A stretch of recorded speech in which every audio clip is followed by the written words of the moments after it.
겨울이 되면서 코로나가 기승을 부리고 있습니다. 여러 가지 변화들이 있지만 결과적으로는 권력의 통제가 심해지고 교회는 그 세속 권력에 길들여지는 양상으로 나타나고 있습니다. 답답한 것은 나라와 민족을 또 열방을 향한 우리의 기도가 어떠한 세상의 변화도 만들어내지 못하는 것 같은 실망감입니다. 악한 지도자들이 위세를 떨고 대안의 인물도 보이질 않죠. 내년에 치러질 한국의 서울 부산시장 보궐선거는 차기 대통령 선거의 가늠자 역할을 한다고 합니다. 그런데 후보군으로 나온 이들이 그야말로 가관입니다. 유물론에 찌들어 있거나 약삭빠른 기회주의, 하나같이 하나님을 두려워하지 않는 벨 빠진 사람들 천지 같습니다. 이러다 보니 동성애, 낙태나 반기독교적 흐름은 더 거세만집니다. 더욱더 답답한 이유는 우리의 기도가 어떤 변화도 만들어내지 못하고 오히려 그런 기도를 하면 할수록 우리 자신이 어려움만 커진다는 것입니다. 바른 말을 할수록 주님 마음에 합한 기도를 드리면 드릴수록 더 세상에서 고립되고 격리되고 때로는 심한 공격과 회방을 당하는 경우도 많죠. 여러분들 북한 기도 해보셔서 아시겠지만 나라와 민족과 열방을 향한 기도의 가장 핵심 중 핵심인 북한의 구원과 해방을 위한 기도를 하면 항상 듣는 이야기, 극우 세력이니 극단적 보수니 정치적 기도를 하고 있다는 등 여러 가지 오해들이 항상 따라다니지 않습니까? 누구도 이해해주는 사람이 없고 숱하게 돌을 맞으면서 진리와 진실을 외쳐야 하는 마치 구약의 선지자처럼 극한 외로움과 고독과 고통을 감내하는 시대가 아닌가라는 생각도 듭니다. 그런데요, 선지자들도 그랬고 사도들도 그랬습니다. 물론 역사상 수많은 종교적인 교주들은 소위 깨달음을 얻은 뒤에 신도들의 존경과 영광을 받으며 살다 갔습니다. 지금 시대 이른바 사도로 흉내내는 이들도 그렇게 쾌적한 삶을 누리고 있죠. 그러나 예수님 마음에 온전히 합했던 이들, 또 그렇게 살려는 이들은 예수님처럼 십자가를 지고 살았고 또 살고 있습니다. 이 땅의 삶을 풀처럼 이슬처럼 여기면서 초계 같은 삶을 살았죠. 그렇습니다. 극도의 외로움과 고독과 고통은 그들의 인생의 본질 같은 것이었습니다.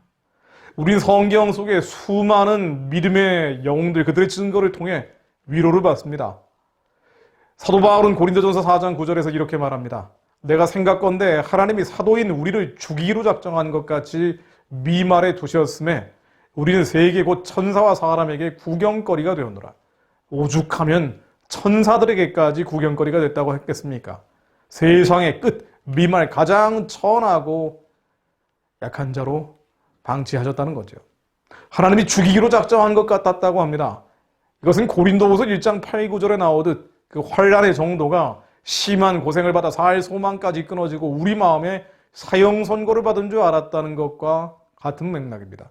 사형 선고를 당한 것처럼 살 소망이 끊어지고 하나님이 마치 죽이기로 작정한 것처럼 어려웠다는 거죠. 바울은 고린도전서 4장 이어지는 말씀에서 그 형편을 이렇게 묘사를 합니다. 줄이고 목마르며 헐벗고 매맞으며 정처가 없고, 우리가 이 정도는 아니죠. 줄이고 목마르고 헐벗고 매맞으며 정처가 없지는 않지 않습니까? 아무리 나라와 민족과 열방을 위한 온전한 기도를 드린다고 비난과 비방과 공격이 따른다 하더라도 사도 바울처럼 그렇게 줄이고 목마르고 헐벗고 매맞으며 정처가 없지는 않죠. 그러나 바울은 후욕을 당한 즉 축복하고 핍박을 당한 즉 참고 비방을 당한 즉 권면했다면서 우리가 지금까지 세상의 더러운 것과 만물의 찢기같이 되었다고 고백을 합니다. 세상의 더러운 것과 만물의 찢기, 참 인간적으로 견디기 어려운 일들입니다. 차라리 성질이라도 부리면 좋은데 우리를 욕하는 사람들한테 우리도 돌을 던지면 차라리 시원해질 수도 있는데 오히려 후욕을 당한 즉 축복하고 핍박을 당한 즉 참고 비방을 당한 즉 권면했다고 합니다. 그냥 어렵고 힘들고 괴로운 것이 아니고요. 온갖 모욕과 음해와 비방과 비난과 억울한 일들, 이 억울한 일들이 끝도 없었지만 그럼에도 그런 공격 앞에 축복하고 참고 권면했다는 것입니다. 그런데 놀라운 것은요.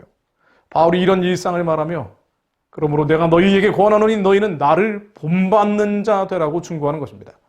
나는 그렇게 살았지만 너희들은 그렇게 살면 안 돼가 아니라 나를 본받는 자가 되라. 심지어 디모데를 보내서 확인하는 듯한 말을 하기도 합니다. 이를 인하여 내가 주 안에서 내 사랑하고 신실한 아들 디모데를 너희에게 보내었노니 이를 인하여 디모데를 너희한테 보내기까지 했다. 나를 본받는 자가 되게 하기 위해서. 복음은 고난과 함께 옵니다. 복음과 고난이 함께 오는 것을 바울은 직접 보여주고 있는 것이죠. 예수를 따르는 자들은 자기를 부인하고 십자가를 져야 한다는, 우리는 부정하고 싶지만 부정할 수 없는 거듭난 인생의 본질을 말해주고 있습니다. 바울이 이렇게 담대하게 예수님을 따를 수 있었던 것은 왜일까요? 정말 담대한 거죠. 힘들고 어렵고 괴로운데도 불구하고 담대하게 예수님을 따라갈 수 있었던 이유가 뭘까요? 어차피 예수 믿고 구원받은 사람 아닙니까? 이렇게 지독한 고독과 처절한 고통의 십자가를 짊어진 이유가 뭘까요? 그렇게 몸부림쳤던 이유가 뭡니까? 혹자는 이렇게 얘기할지도 모르죠. 행복을 위해서. 그래야 행복감을 느끼기 때문에. 그렇습니까? 선지자들과 사도들과 그 많은 예수 그리스도를 따라갔던 이들은 얻어맞아야 행복하기 때문에, 그런 피학적 성격이기 때문에 십자가를 짊어졌나요? 그럴 리가 없죠. 고독과 고통이라는 것은 누구나 느끼는 불쾌감입니다. 그럼에도 불구하고 담대하게 예수님을 따랐던 이유는 말씀을 두려워했기 때문입니다. 주님의 말씀은 명확하고 분명합니다. 고린도서 5장 9절로 그런즉 우리는 몸으로 있든지 떠나든지 주를 기쁘시게 하는 자가 되기를 힘쓰노라. 이는 우리가 다 반드시 그리스도 심판대 앞에 나타나게 되어 각각 선악간에 그 몸으로 행한 것을 따라 받으려 함이라. 우리는 심판대 위에, 그리스도의 심판대 위에 올라갈 수밖에 없기 때문에 반드시 우리가 선한 것을 행했는지 악한 것을 행했는지 그 몸으로 행한 것을 따라 받을 수밖에 없기 때문에 말씀을 두려워하기에, 이미 믿음으로 구원받은 자들임에도 불구하고 하나님이 더 기쁘시게 해드리기 위해 몸부림치며 십자가를 졌던 거죠. 믿음으로 구원받은 이들이라 해도 우리의 행함은 그리스도의 심판대 앞에 나타나기 때문입니다. 우리의 행한 것 또는 행하지 않은 모든 것에 대해 반드시 주님이 그대로 갚으실 것이기 때문입니다. 마태복음 16장 27절로 인자가 아버지의 영광으로 그 천사들과 함께 오리니 그때 각 사람이 행함대로 갚으리라. 예수님이 다시 오실 때 하시는 것은요, 공의의 심판입니다. 그 행함대로 갚으리라. 그 행함대로 갚으리라. 로마서 2장 6절로 하나님께서 각 사람에게 그 행함대로 보응하시되 참고 선을 행하며 영광과 존귀와 썩지 아니할 것을 추구하는 자에게는 영생으로 하시고 오직 당을 지어 진리를 따르지 아니하고 불의를 따르는 자에게는 진노와 분노로 하시리라. 악을 행하는 각 사람에게 영에게는 환난과 공고가 있으리니 먼저는 유대인에게요 그리고 헬라인에게며 선을 행하는 각 사람에게는 영광과 존귀와 평강이 있으리니 먼저는 유대인에게요 그리고 헬라인에게라. 선을 행하는 자, 악을 행하는 자, 우리의 행위는 반드시 주님이 그대로 갚으십니다. 문제는 이 악을 행하는 범위가 굉장히 넓다는 것입니다. 고린도전서 6장 90절로 불의한 자가 하나님 나라를 유업으로 받지 못할 줄을 알지 못하느냐. 미혹을 받지 말라. 속지 마라. 음행, 우상숭배, 간음, 탐색, 남색, 도적, 술 취하는 자, 우리가 흔히 알고 있는 천국 못 갈 것이다 라고 하는 이런 것들은 말할 나위가 없고요. 탐욕을 부리는 자, 모욕하는 자도 하나님 나라를 유업으로 받지 못하리라고 하십니다.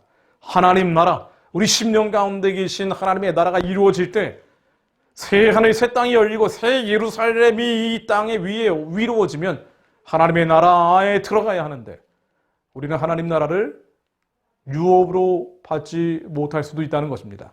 탐욕을 부린다면, 모욕하는 자가 된다면 말이죠.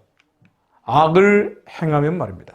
갈라디아서 5장 19절로 음행, 더러운 것, 호색, 우상숭배, 주술, 이단, 우리가 흔히 이야기하는 천국 못 갈 것이다 라는 건 말할 나위도 없고요. 원수 맺는 것, 분쟁, 시기, 분냄, 당짓는 것, 분열함, 투기, 이런 일을 하는 자들은 하나님 나라로 유업으로 받지 못할 것이라고 못 박습니다. 교회 안에서 얼마나 많이 일어나는 일들입니까? 심지어 주의 종들마저도 얼마나 원수를 잘 맺고 분쟁과 시기와 분냄과 당짓는 것과 분열함과 투기, 우리 그리스도인들마저 이런 일을 얼마나 많이 합니까? 그런데 하나님 나라를 유업으로 받지 못할 것이라고 합니다. 심지어 예수님은 주의 이름으로 선지자 노릇하며 주의 이름으로 귀신을 쫓아내며 주의 이름으로 많은 권능을 했던 이들조차 마태복음 7장 21절로 나더러 주여 주여 하는 자마다 다 천국에 들어갈 것이 아니요 다만 하늘에 계신 내 아버지의 뜻대로 행하는 자라야 들어가리라.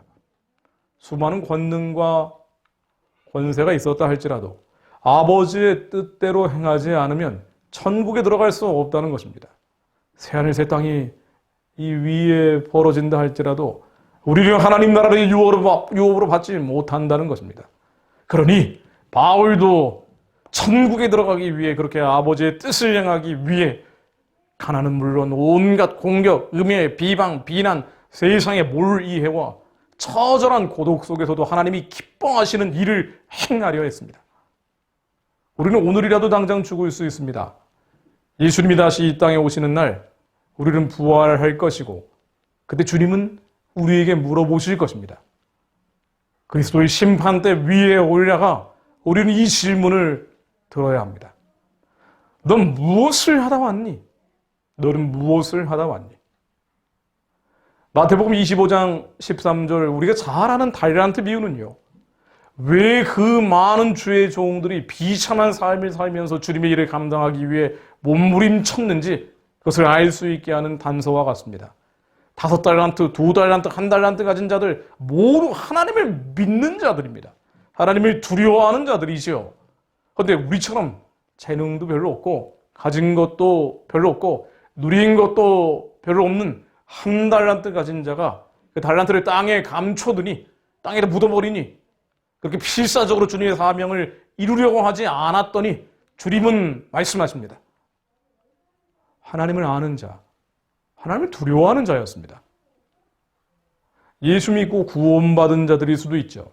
그런데 하나님의 뜻대로 행하지 않았더니 하나님이 맡기신 부르심과 택하심을 이루지 않았더니 그 사명을 이루기 위해 몸부림치지 않았더니 사도 바울처럼 십자가를 지지 않았더니 선지자처럼 주님의 뜻을 따라 살지 않았더니 땅에다 위에 달란트를 그대로 묻어놨더니 주님께서 마태복음 25장 30절로 이 무익한 종을 바깥 어두운 데로 내쫓아라. 거기서 슬피 울며 이를 갈리라 아니라 어두운 데로 내쫓아라. 우리는 새 예루살렘 바깥으로 내쫓길지도 모릅니다. 주님이 우리를 부르신 자리는 각자 다양할 것입니다. 주의 종이 아니어도요. 어떤 이는 은둔의 기도자로 이름 없이 빛도 없이 그저 나라와 민족과 열방을 향한 하나님의 마음을 받아서 세상이 어떻게 되든 안 되든 계속 기도하는 기도자로 부름받은 분들도 있고요. 어떤 이는 학생으로, 어떤 이는 가정주부로, 어떤 이는 평범한 직장인으로 그렇게 부름 받았습니다. 그러나 주님이 부르신 그곳에는 우리가 져야 될 십자가가 있습니다. 그러면서 우리는 이 천박한 지상의 삶을 지긋지긋해하면서도 천국 가고 싶어 하면서도 말은 그렇게 이야기하면서도 이 땅에서 영원히 살 것처럼 착각을 하는 경우가 많지요. 하지만 오늘이라도 죽을 수 있고요. 당장이라도 넌 뭐하러 왔니? 라는 주님의 질문을 받을 수 있습니다. 아마 저에게도 물어보실 겁니다. 너는 뭐하러 왔니? 지금으로서는 이런 말을 주님께 드릴 수밖에 없습니다. 나라와 민족과 열방을 위한 기도를 했지만 변화는 없었습니다. 지금 유튜브 영상을 매일 올리면서 기도 제목을 나누다가 왔습니다. 그때마다 정신이 번쩍 듭니다. 제가 하는 말 한마디 한마디에 신중할 수밖에 없는 이유, 거짓말을 할 수 없는 이유가 여기 있습니다. 제대로 된 영상을 올리기 위해 버둥버둥 될 수밖에 없는 이유가 여기 있습니다. 우리가 주님께 받은 달란트, 약간의 재능과 약간의 분깃과 약간의 물질을 그냥 놀리다 왔다라고 하나님께 얘기할 수도 있습니다. 그리스도 심판대 위에 올라갔다 할지라도 하나님 너무 어렵고 힘들고 괴로웠습니다.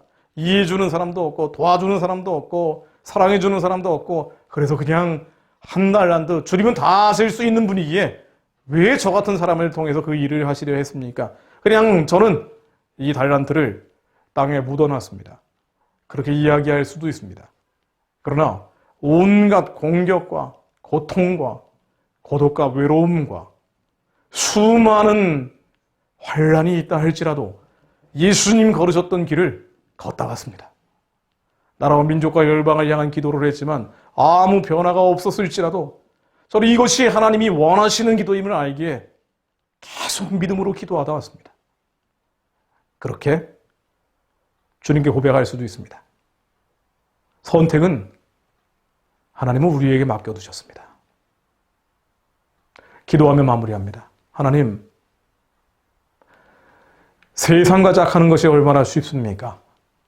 그러나 저희들이 그 더럽고 추하고 악한 세상의 영에 잡혀가는 것이 아니라, 사단의 종로로 타며 살다가는 것이 아니라 세상과 하늘나라를 적당히 한 발씩 걸치며 살아가는 것이 아니라 자기를 부인하고 십자가 지는 예수님 제자의 길을 걸어갈 수 있게 하옵소서. 눈에 보이는 변화와 어떠한 달라지는 것들이 없다고 실망하고 낙심하고 낙담하지 않게 하시고, 하나님을 기쁘시게 해드리기 위해 뭐뭐에 있든지 떠나든지 오직 주님을 기쁘시게 해드리기 위해 하나님이 원하시는 말과 행동과 실천을 할 수 있도록 하나님 저희의 믿음을 붙잡아 주옵소서. 주님께서 북한의 어둠과 흑암과 사단의 진을 하루빨리 깨뜨려 주시고 평양의 우상숭배 체제를 평화적으로 정리해 주시어 다시 한번 이 민족교회가 땅끝까지 복음 전하며 하나님께 쓰임받는 길을 허락하실 것을 믿습니다. 그것을 위해 하나님께서 미국의 대선을 마지막까지 붙잡아 주시고 한국에 하나님이 대적하는 모든 원수의 신들이 예수 그리스도 이름 아래 무너지게 해 주실 것을 믿습니다. 2,500만 북한 동족들이 하나님을 찬양하고 경배하는 그날이 평양을 동방 예루살렘으로 회복하며 예루살렘까지 복음 전하기 위한 길이 열릴 수 있도록 하나님, 이제는 사막의 강을 만들어 주옵소서. 예수 그리스도 이름으로 기도했습니다. 아멘.